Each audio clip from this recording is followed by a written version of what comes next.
अनवसर महाप्रभुଙ୍କ दशमूल मोदक लगी पूर्वर चोरी हो जाइथिबा अभियोग गारद घर चोरी करनेले अमुणिया मोदक श्रीमंदिर गारदरे जमा थिबा दशमूल मोदक चोरी होइथिबा अभियोग होइछि। राजवैद्य देइथिबा समुदाय 313टी अमुणिया मोदकरू 70टी कम थिबा देखिबाकु मिलिछि।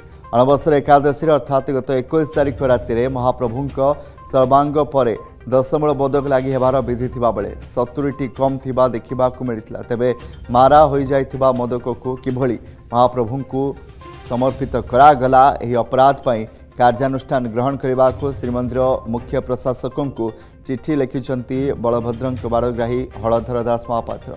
यह चिठीर एक नकल श्रीमंदिर कमांडर उपमुख्य प्रशासक तथा जिलापाल को अवगत कराई दिया जायछि। ए खबर संपर्क में अधिक आलोचना पूरी नहीं जाऊँ प्रियदर्शन महांती आम प्रतिनिधि रही। प्रियदर्शन मोदक चोरी अभियोग बर्तमान आसूची लिखित भाव में जन भी दि जाए कौन अधिक प्रतिक्रिया आसूची एभली घटना भी घटुची मोदक भी चोरी करा जाउछि महाप्रभुंकर।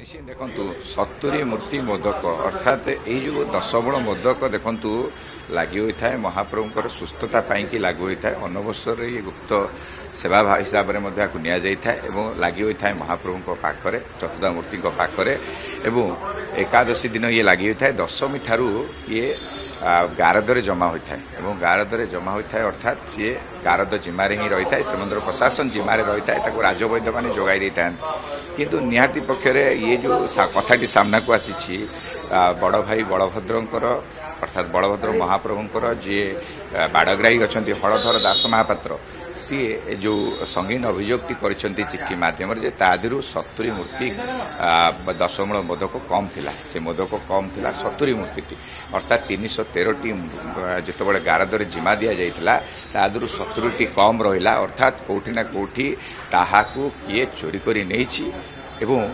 अमुणिया जो रही 313टी तादरू जो मारा जितक रहा अर्थात जी नहीं गला अर्थात सी मारा हो गला कारण सी तार गोटे शुद्धपुत हिसाब से आसिक गारदरे जमा होता है जदि किए तादरू नहीं निश्चित भाव से मारा है से मारा मोदक को किभली भाव में लग जाकि श्रीमंदिर मुख्य प्रशासक को चिठी लिखिंट जेहेतु कमांडर एवं मुख्य प्रशासक को चिठी लिखा यार आपको नहीं गोटे निहाती पक्षरे तदंत हम जांच हम किभली भाव ये गला एवं आपको किए नेला केमिति मारा मोदक लगाला ये गोटे निश्चित भाव में बड़ प्रसंग रहिबो।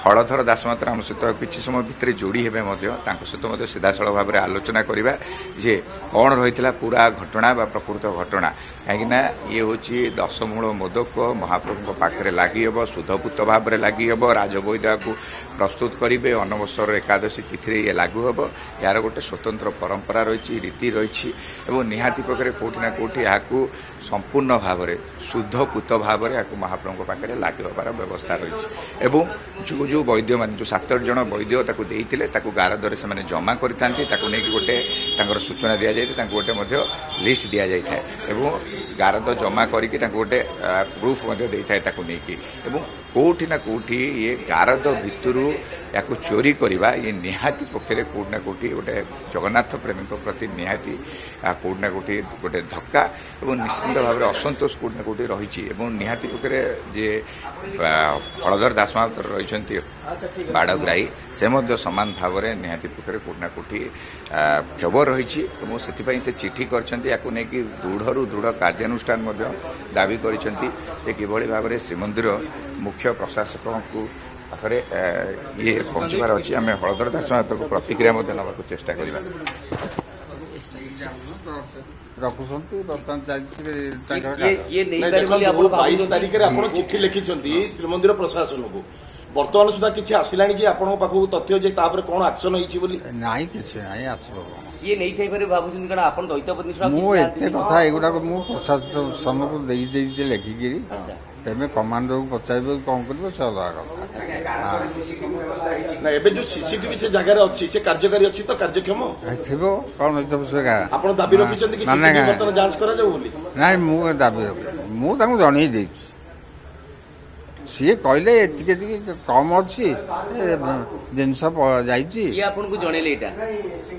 जामर शुणाशुणी आम कम ଭାଇମାନେ ସବୁ ଜାଣିଲେ ବର୍ତ୍ତମାନ ଆପଣଙ୍କର ମୋଦକ ଭାଗାରୀଙ୍କ କମ ସହିତ- ଅଛି ହଁ ଆପଣ ଭାଗାରୀଙ୍କ ସହିତ ସବୁ ଆଲୋଚନା କରିଛନ୍ତି କି ନାଇଁ ନାଇଁ ଆଲୋଚନା ଭାଇମାନେ ଶୁଣିଲୁ ଯେ ବର୍ତ୍ତମାନ 70ଟା ମୋଦକ କମ ଅଛି ଅଛି ତେଣୁ କମାଣ୍ଡକୁ ପଚାରିଲୁ କ'ଣ ଘଟଣା ନା ଏତିକି ମୋଦକ ଆସିଥିଲା 70ଟା ମୋଦକ କମରେ ସେମାନେ ମୋଦକ ନେଇ ପଳେଇଛନ୍ତି। ତ ଏମିତି ମୋଦକ ନେଇଯିବା କ'ଣ ଠିକ କଥା? ଅମୁଣିଆ ମହାପ୍ରଭୁ ଲାଗି ହେଇନି। ନାଇଁ କୁହନ୍ତୁ ଆଜ୍ଞା। ନାଇଁ ବିଘ୍ନ ତ ନିଶ୍ଚିତ ହେଇନି ଆଉ ମୁଁ ତ କମାଣ୍ଡରକୁ ଲେଖିକି ଦେଇଦେଇଛି ଆଉ ବେଶୀ ତାକୁ ଦାୟିତ୍ୱ ଆଜ୍ଞା କାହାର? ମୁଖ୍ୟ ଦାୟିତ୍ୱ ସମସ୍ତଙ୍କର କମାଣ୍ଡରଙ୍କ ଦାୟିତ୍ୱ ଗାରଦ ରଖାଇଛି। ରଖାହେଇଛି ତାଙ୍କ ଦାୟିତ୍ୱ। କେମିତି ଚାବି ଖୋଲା କିଏ ନେଲା? ଚାବି ଖୋଲା ସେ ଥୁଆ ହେଇଛି ଖୋଲା ଚାବି କ'ଣ ଖୋଲା ହବ? ସମସ୍ତେ ଯାଉଛନ୍ତି ଜଗିଛନ୍ତି ଆଉ କ'ଣ ଆଉ ଚାବି କିଛି ପଡ଼ିବା ଗାଧଟା କ'ଣ ଚାବି ପଡ଼େ? ତାହେଲେ 314 ରୁ 70 କମ ମୋଦକ ଭୋଗ ହେଲା ଏଥର। ପ୍ରଭୁଙ୍କର ଏତେ ବଡ ଘଟଣା ଘଟିଲା ଆପଣ ଏବେ ବର୍ତ୍ତମାନ ମୁଖ୍ୟ ହଉଛନ୍ତି ବଡ ବଡ ବର୍ତ୍ତମାନ ମହାପ୍ରଭୁଙ୍କ ଇଏରେ ବର୍ତ୍ତମାନ କାନ୍ଦୁଛନ୍ତି ଓଡ଼ିଶାବାସୀ ଯେ ପ୍ରଭୁଙ୍କର ଏଭଳିଆ ବିଘ୍ନ କରିଦେଲେ ବୋଲି। ଯାହା ହେଇଛି ପ୍ରଶାସନକୁ ଲେଖା ହେଇକି ଦିଆହେଇଛି ସେଥିରେ ଓଡ଼ିଶାବାସୀ ଆନିଲାଭ ଯାହା ବୁଝିବା କଥା ବୁଝିବେ। ତାହେଲେ ଏଥର କମ ମୋଦକ ଭୋଗ ହେଲା? କମ ମୋଦକ ଭୋଗ ହେଲା? ହଁ 70ଟା କମିଗଲା ଯେତେବେଳେ ଭୋଗ ହେଲା 70ଟା କମ ଭୋଗ ଏଇଟା ଗୋଟେ ବଡ ବିଘ୍ନ ଯେତିକି ହବା କଥା ତାଠୁ କମ। ଆପଣ ଏ ବର୍ଷ ନବକଳେବରର ବନଜାଗ ଯାତ୍ରାର ଥିଲେ ମୁଖ୍ୟ ଦଳପତି ସବୁବେଳେ ବିଭିନ୍ନ ଅଭିଯୋଗ ଆଣିଛନ୍ତି ଆପଣଙ୍କ ଅଭିଯୋଗ କେତେ କାର୍ଯ୍ୟକାରୀ ହେଇଛି କାର୍ଯ୍ୟକାରୀ ହବ ବୋଲି ଆପଣ ଆଶା ରଖିଛନ୍ତି? ମୁଁ ଆଉ ସେଗୁଡ଼ା କ'ଣ ମନେ ରଖିଛି?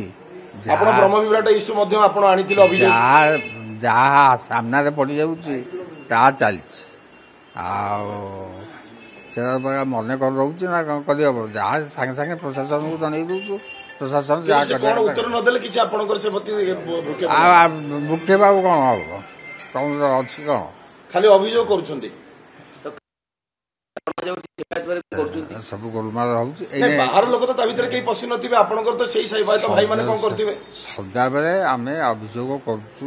ଆମେ ପୁରୀର ପ୍ରତିକ୍ରିୟା ଶୁଣୁଥିଲେ ବଳଭଦ୍ରଙ୍କ ବାଳଗ୍ରାହୀ ପ୍ରତିକ୍ରିୟା ରଖୁଥିଲେ ମୋଦକ ଚୋରି ହୋଇଥିବା ଅଭିଯୋଗରେ ବର୍ତ୍ତମାନ ପ୍ରତିକ୍ରିୟା ଆମେ ଶୁଣୁଥିଲେ ପୁରୀରୁ।